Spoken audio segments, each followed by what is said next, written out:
Alors, bienvenue à nouveau à une nouvelle capsule de Vérité-Mensonge. Ça me fait plaisir, ça fait un petit bout de temps que je n'en ai pas fait. Il y a eu pas mal de nouveaux dans notre vie, une nouvelle maison, une nouvelle ville. Nous, on a déménagé il n'y a pas longtemps, donc on était pas mal occupés. Alors, ce dont j'aimerais vous entretenir aujourd'hui, il s'agit de Mahomet. Mahomet qui a fondé une religion qui aujourd'hui va compter des centaines de millions et passer de milliards de personnes qui ont mis leur foi dans ce prophète et qui ont confié leur éternité entre les mains de la croyance de ce prophète et qui ont changé complètement la face de la terre et qui a amené aujourd'hui le problème dans lequel on vit dans les sociétés occidentales, l'islamisme radical, l'islamisme avec des intégristes, un islam qui, à mon avis, à moi, est une religion de mensonges, qui est basée sur le témoignage d'un seul homme, qui, après avoir une vision, se posait la question à savoir qu'est-ce que c'était que cette vision-là, il ne la comprenait pas vraiment. Et il a fallu qu'il demande à sa femme qu'est-ce qu'il en était, et c'est sa femme qui l'a encouragé et qui lui a dit que c'est probablement Dieu qui lui avait parlé. Mais il n'y avait aucune certitude que c'était Dieu qui lui avait parlé. Il n'en était pas certain, mais se posait ces questions. Mais on sait que la suite de ces choses, il a donc donné suite à cela, et ce qui nous a donné la religion de l'islam, supposément une religion de paix. Mais ce qui est curieux, c'est que Mahomet, qui est quand même plusieurs siècles après Jésus-Christ, était au courant que le christianisme existait. Il avait eu des témoins autour de lui qui en avaient parlé, mais probablement que les témoins qui ont parlé du Christ, soit qu'ils n'avaient pas un bon témoignage ou une bonne parole, ou n'avaient pas bien enseigné la chose. Parce que si Mahomet avait été vraiment au courant de la parole de Dieu, c'était la Bible, il n'aurait pas inventé cette nouvelle religion, parce qu'il lui-même, Jésus-Christ, par ses apôtres, qui est l'apôtre Paul, qui s'est converti à Jésus-Christ quelques années plus tard, lors d'une vision, lorsqu'il a été terrassé à bas de son cheval, qui est devenu aveugle et qu'il a recouvré la vue lors de sa conversion. Cet apôtre Paul, qui nous a écrit l'Épître aux Galates, nous avait averti que si quelqu'un d'autre, il dit ici, justement, je m'étonne que vous vous détourniez si promptement de celui qui vous a appelé par la grâce de Christ pour passer à un autre évangile. Un évangile, ce qui veut dire bonne nouvelle, une autre bonne nouvelle.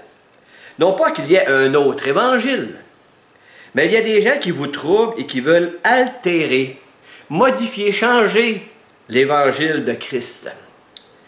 Et voilà qui va avertir les gens d'une chose très intéressante, qui est un avertissement qui est très intéressant pour Mahomet s'il l'avait vu. Mais si nous-mêmes, les apôtres, les témoins de Jésus-Christ, mais si nous-mêmes, si un ange du ciel, même un ange qui descend du ciel, vous annonçait un évangile s'écartant de celui que vous avez entendu, eh bien, qu'il soit anathème. Nous l'avons dit précédemment et je le répète à cette heure, si quelqu'un vous annonce un évangile s'écartant de celui que vous avez reçu, qu'il soit anathème. Si je regarde le Coran, la religion de l'islam, l'enseignement des prophètes de l'islam, l'enseignement des enseignants de l'islam, si j'écoute ce qu'ils disent, ils vont à l'encontre de ce que le Christ a enseigné. Le Christ nous a enseigné à aimer nos ennemis.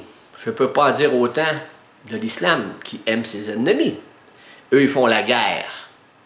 Et si je regarde l'islam qui condamne les chrétiens, partout où les pays sont islamiques, à domination islamique, ils font la guerre aux Juifs et ils font la guerre aux chrétiens.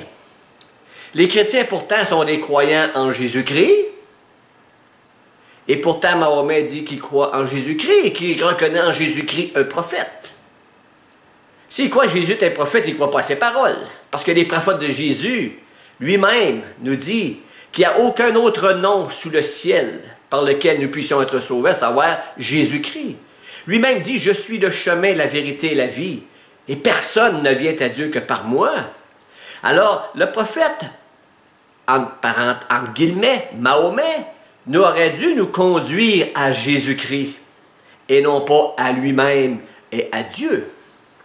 Lorsque Mahomet parle de Dieu, les démons, la Bible dit justement, dit, tu crois à Dieu, tu fais bien. Les démons aussi croient et ils tremblent. Savez-vous que les démons sont plus conscients de l'existence de Dieu que nous-mêmes, car qu'ils l'ont vu, ils le connaissent très bien. Mais ils ne peuvent pas se repentir car ils se sont rebellés. Mais les démons eux-mêmes croient en Dieu.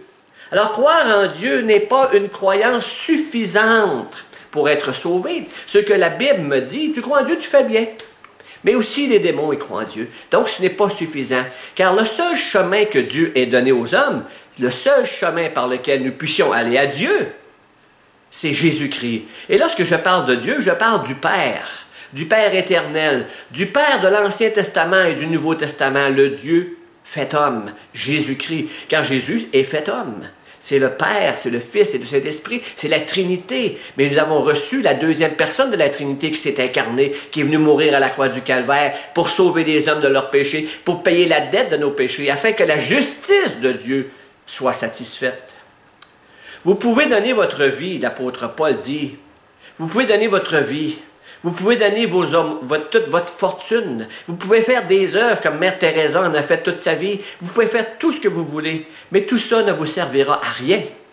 Car ce n'est pas un moyen d'être sauvé. Nous ne pouvons pas être sauvés en achetant Dieu ou en faisant des œuvres quelconques. Même puisse être un martyr pour la cause quelconque, qu'elle soit la cause du chrétienne ou la cause palestinienne ou la cause iranienne ou la cause américaine, peu importe les causes. Il n'y a aucune cause qui peut vous sauver, qui peut vous régler le problème que vous avez entre vous et Dieu. Car nous avons un problème entre nous et Dieu, et cette inimitié, nous sommes par nature, la Bible nous dit, ennemis de Dieu. Et nous avons besoin d'être réconciliés avec Dieu. Et pour être réconcilié avec Dieu, il faut que moi, je me soumette à la justice de Dieu, à ce que lui a décidé, non pas ce que moi j'ai décidé. Et qu'est-ce que lui a décidé? Il a décidé d'un chemin. Il a décidé d'une voie. Il a décidé que pour être sauvé, il fallait passer par son Fils. La question que Dieu va nous poser lorsque nous allons nous présenter devant lui, c'est « Qu'as-tu fait de mon Fils? Qu'est-ce que tu as fait de Jésus-Christ? Tu l'as rejeté? Tu t'en es servi pour blasphémer? Tu t'en es servi pour justifier des causes? » Peu importe. La question va être « Qu'est-ce que tu as fait de Jésus-Christ? Qu'en as-tu fait? » Moi, j'ai décidé de le suivre. Il est devenu disciple de Jésus-Christ il y a maintenant 35 ou 37 ans, je ne sais plus. Mais à partir de ce moment-là, ma vie fut complètement changée, complètement transformée. Je ne suis pas parfait. Je suis encore un pécheur, je fais encore des péchés. Mais j'ai un avocat auprès de Dieu auquel je peux plaider ma cause.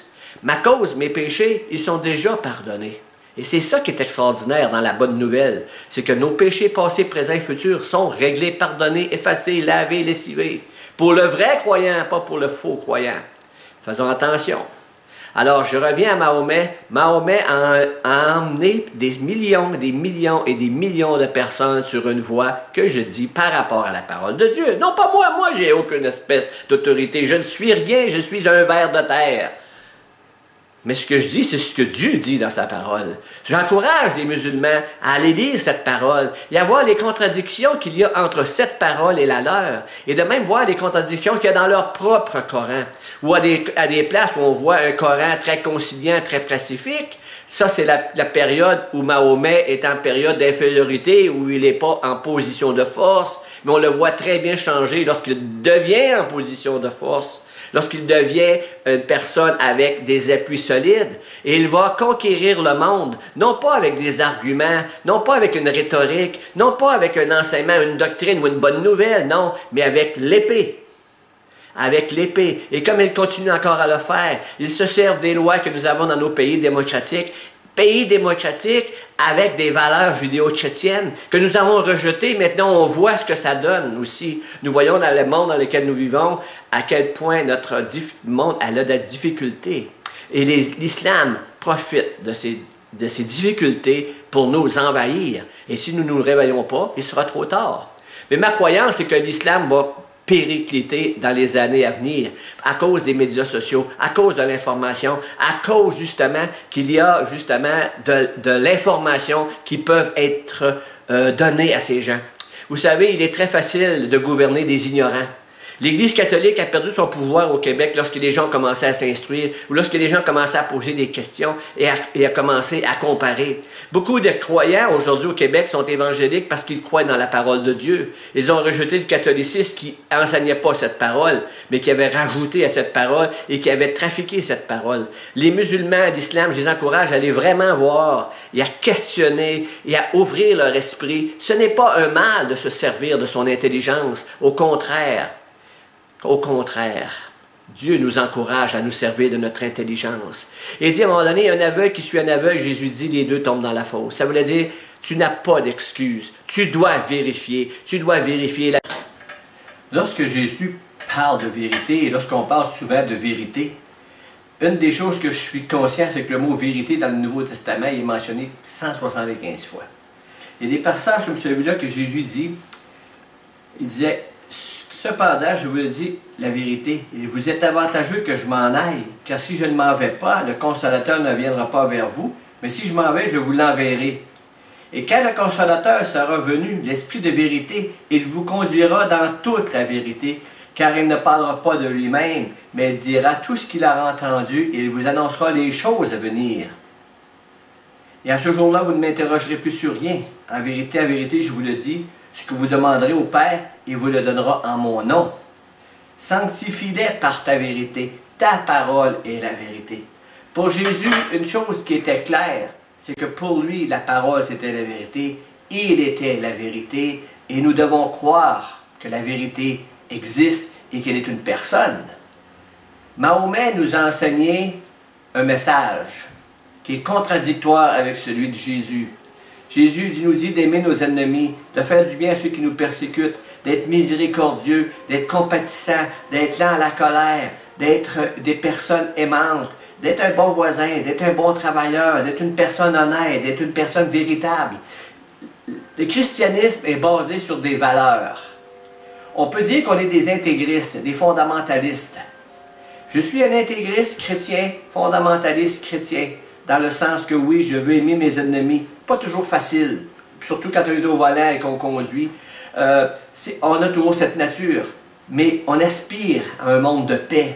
On aspire à voir les gens aller bien. Je ne suis pas content de voir la société dans laquelle je vis vivre dans la corruption. Ce n'est pas plaisant pour personne. Est-ce que c'est ça d'être un intégriste? Pour moi, un intégriste, c'est quelqu'un qui veut vraiment imposer ses idées par la force, pas par des arguments. Vous voulez me convaincre que Mahomet a raison? Amenez-moi des arguments. Vous voulez me dire que j'ai tort? Amenez-moi des arguments. Prouvez-moi que j'ai tort. Prouvez-moi que je n'ai pas la bonne croyance. Mais moi, je vous dis que tout ce que j'ai étudié, tout ce que j'ai vu, tout ce que j'ai entendu m'amène à une conclusion. Jésus est la vérité, sa parole me révèle le personnage de Jésus-Christ dans toute sa beauté.